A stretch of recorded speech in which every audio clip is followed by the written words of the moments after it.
Welcome. So I really appreciate you for tuning in to the webinar today. This is the Why Invest in Real Estate webinar, guys. I'm your host, Mikel. I'm the owner of Mikel Realty. I'm a commercial real estate broker in Louisiana. I specialize mainly in commercial properties, but I do some residential at times.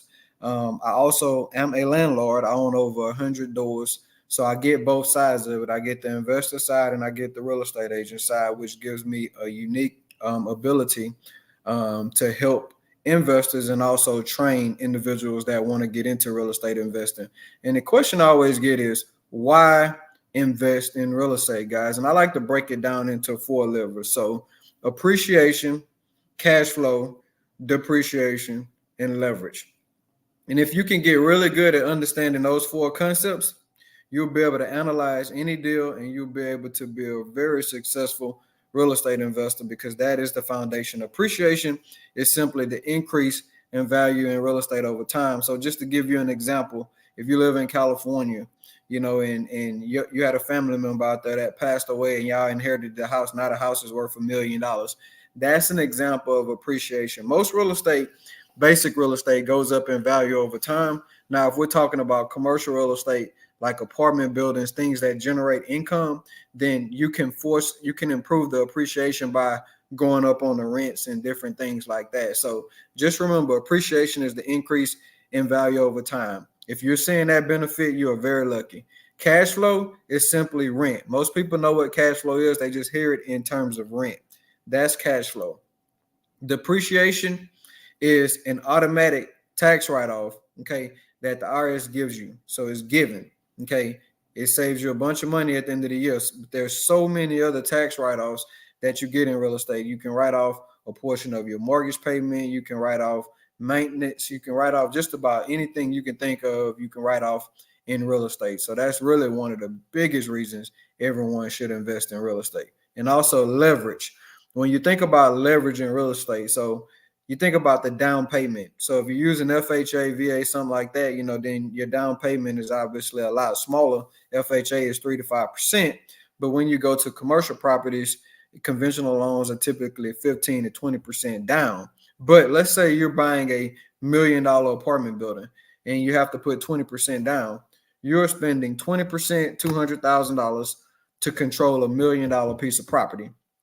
Now, when you combine cash flow, appreciation, and depreciation into that asset, then you're getting so many different benefits from controlling a large piece of real estate for a small percentage down to own it. Okay, so that's the benefit of leverage.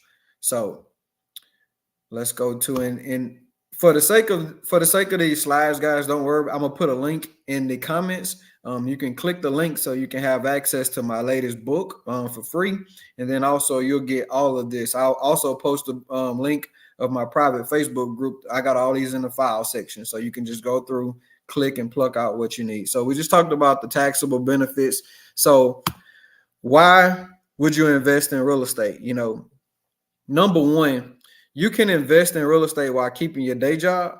So you don't necessarily have to be a full-time real estate investor to be successful. I would even argue that, it's better if in the beginning, especially if you have a 9 to 5, because you think about what a bank's going to require for you to be able to borrow money from them. They're going to need your last 2 tax returns, your last 2 pay stubs, W-2s, and all of that. So if you're a 9 to 5 that's making pretty good money, you're in a much better position to take advantage of investing in real estate, and you can create your little nest egg while you're working, which is very good. Okay. So when we think about, the different types of real estate investing out there, so we hear about, raw land, and not that many people invest in raw land. Well, new investors, because they don't really know what to do with it.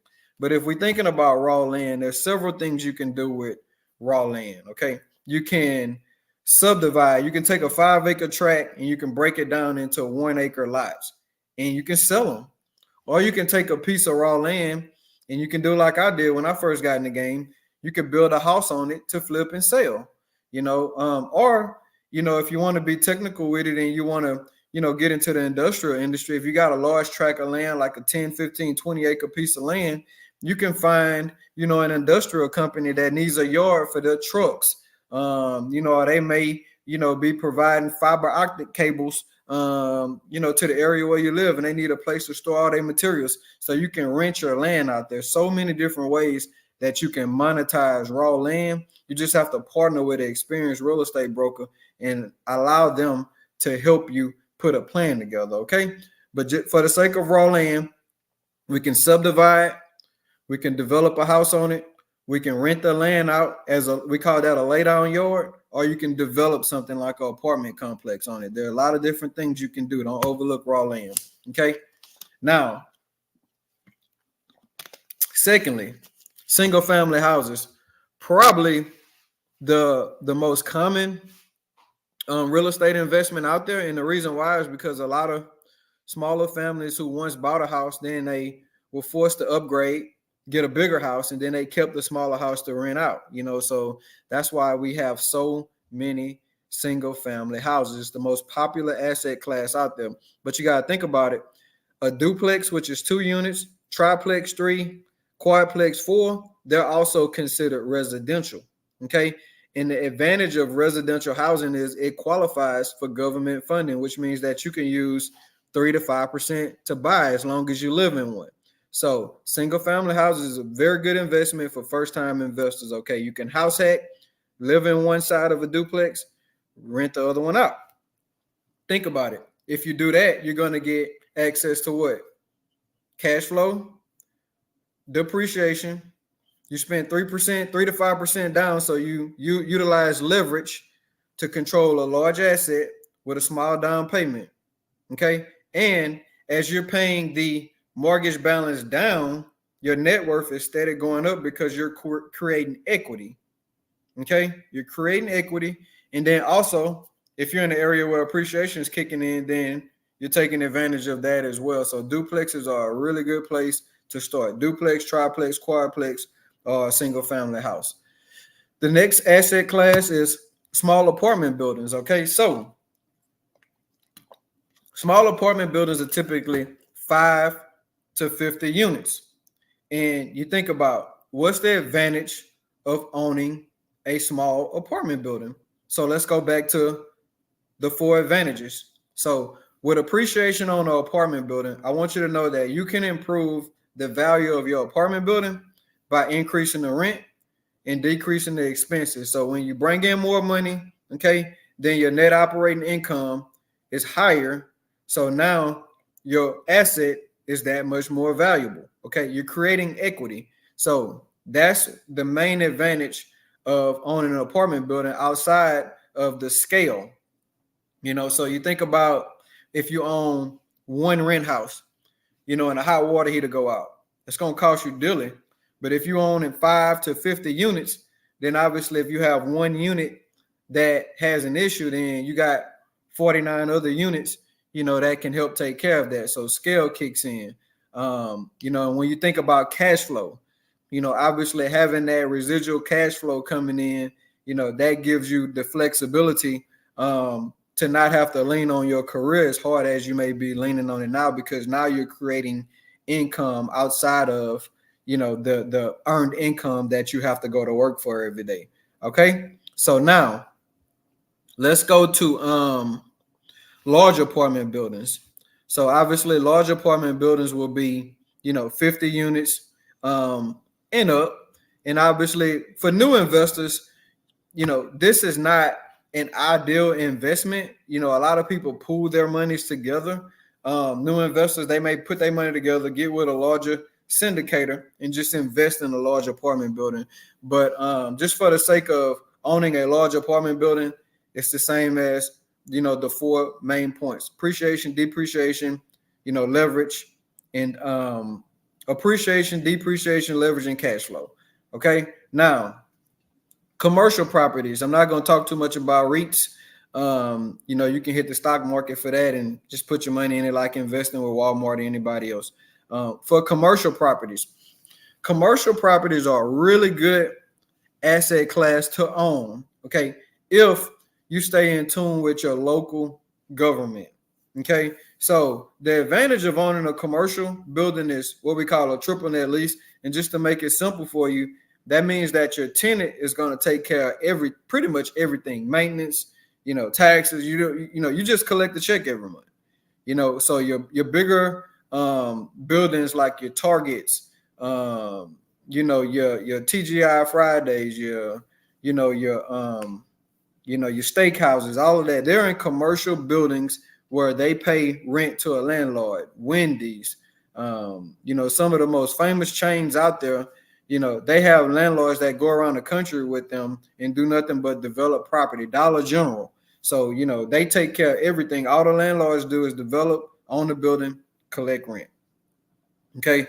So most of your commercial landlords, they don't do anything but collect money. They don't have a tenant calling them at night about a leaky faucet or any of that. So commercial's good, but you also notice around the country there are a lot of empty commercial buildings, right? Because the movement of the local economy has moved in different areas, which is why I say if you're going to invest in commercial property, you need to have a good idea of the city planning that's involved, so you don't invest in a bunch of property that's going to be empty after a while. Okay.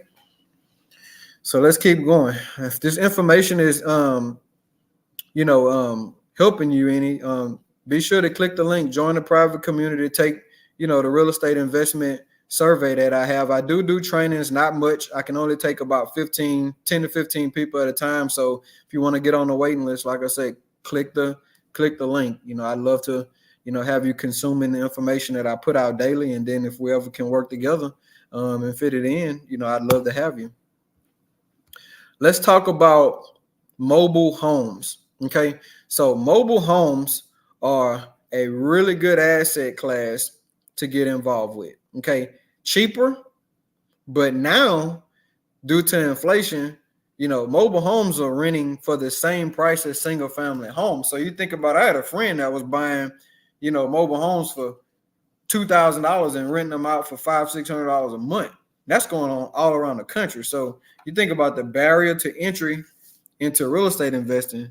Mobile homes, okay, is a really good asset class to invest in. Just think about that. You can get in for a very attractive price. Now, mobile homes, tax liens.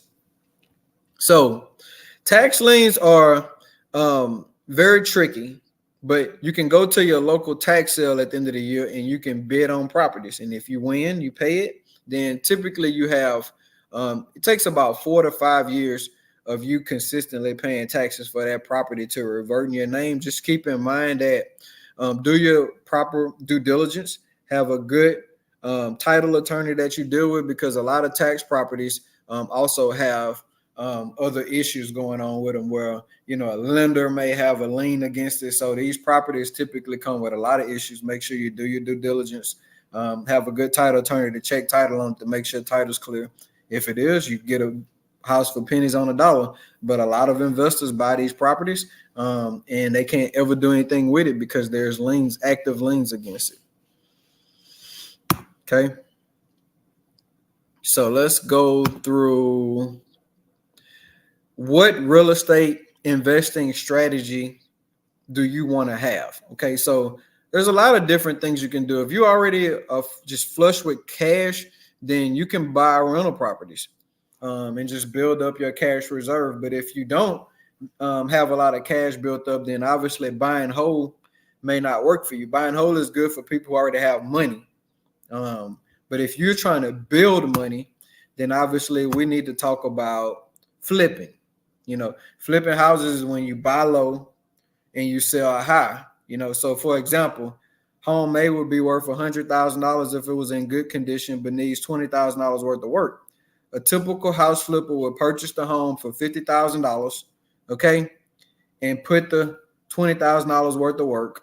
If you add 50 and 20, that's 70%. I want you to keep in mind that with house flipping, there's a 70% rule.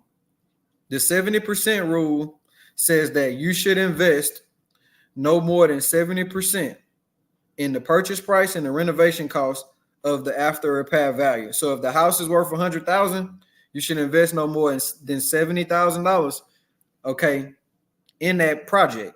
Okay, so if you notice, they said $20,000 worth of work was needed. So if we apply the 70% rule, then 70% of 100,000 is 70,000. If 20,000 is needed for the renovation cost, then that means you only can pay $50,000 for the house. Okay, that leaves you with $30,000 in equity, 30% in equity. All right, so that's how that works. Okay, that's how traditional house flippers. Some people say they only like to be 60% in. Some tolerate 70. But just remember the 70% rule when you talk about flipping houses. Okay. Now wholesaling. So if you want to get into wholesaling, to make wholesaling make sense for you, wholesaling works like this. Let's say I own a property that I'm trying to sell for $100,000, but the property may be worth 150. A wholesaler would call me and say, "Hey, I'm interested in buying your house." You say, "Okay, great. Would you take 50,000 cash if I can close in 30 days?" And you'll say, "Yes, I would love to." Okay, cool. Let's get it on the contract. So you'll sign a contract with them as if they're going to buy your property. Soon as you sign the contract, they go to a group of investors and say, "Hey, I got this great deal over here under contract, and I want to know if you want to take it over." And you say, "Yeah, I'll buy the contract." So they'll sell you the contract. You say, "Man, I think this house is a good deal at 70,000. Cool." You agree to buy the house from the wholesaler for 70,000, but he got on the contract for 50. So he's going to make $20,000 just by getting the house on the contract and selling you the contract.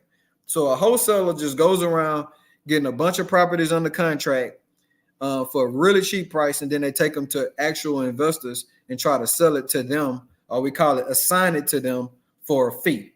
Okay, and that's wholesaling that's a quick overview of what a wholesaler does. Okay, but it's a good way to build up cash. But there's a lot of different strategies that you can utilize to be very good at wholesaling. Let's see. So I want to get into some real world examples. So we'll just go through one. So let's say the house at 28 Cherry Street is currently listed at $145,000. And recent comps show that the similar homes nearby have sold for 140 and 170. And the 28 Cherry Street property needs about $25,000 worth of work. Therefore, if you pay 145 for it and put 25 in it, you've already spent 170. And that's before closing costs, holding costs, selling costs, unforeseen overages, and other fees that you'll end up paying. So you will likely be underwater. The cost is too high. But however, if a similar home was valued at 225, you would be fined, and you would indeed make your profit by buying that house for 145. So just remember the 70% rule.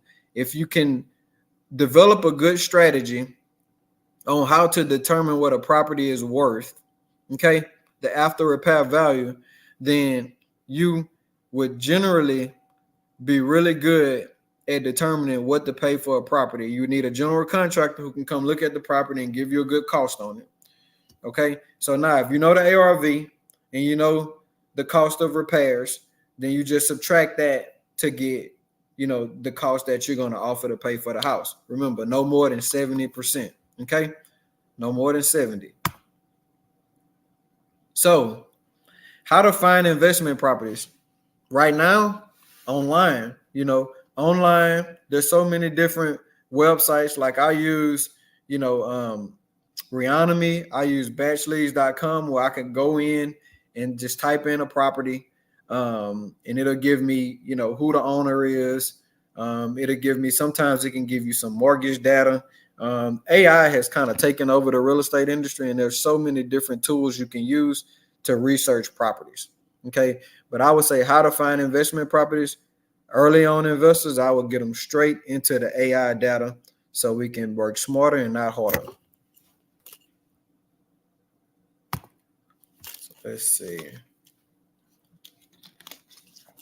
So creating your selection criteria. So there are a number of different items to consider adding to your criteria list as an investor. Obviously, town, neighborhood. Some investors have a preferred property size. Like I like 1,200 square foot houses. number of units. Some investors say, hey, I only like to buy 20 plus unit apartment buildings. Cap rate is a way that investors calculate how much return they're going to get on their money, the capitalization rate. Some investors say, hey, I don't want to buy a property unless it fits into like a 10% cap rate. Some investors buy based on cash flow, and some investors buy only on appreciation potential because they know that's the fastest way to grow extreme wealth if you buy an area that's highly appreciating. Okay, so um, so understanding the rules of investments, we already talked about the 70% rule. Let's go over the 1% rule. So according to the 1% rule, so monthly rent should be approximately 1% of the purchase price. So in other words, if you have $100,000 home that you're looking to buy, the rent should at least be $1,000 a month.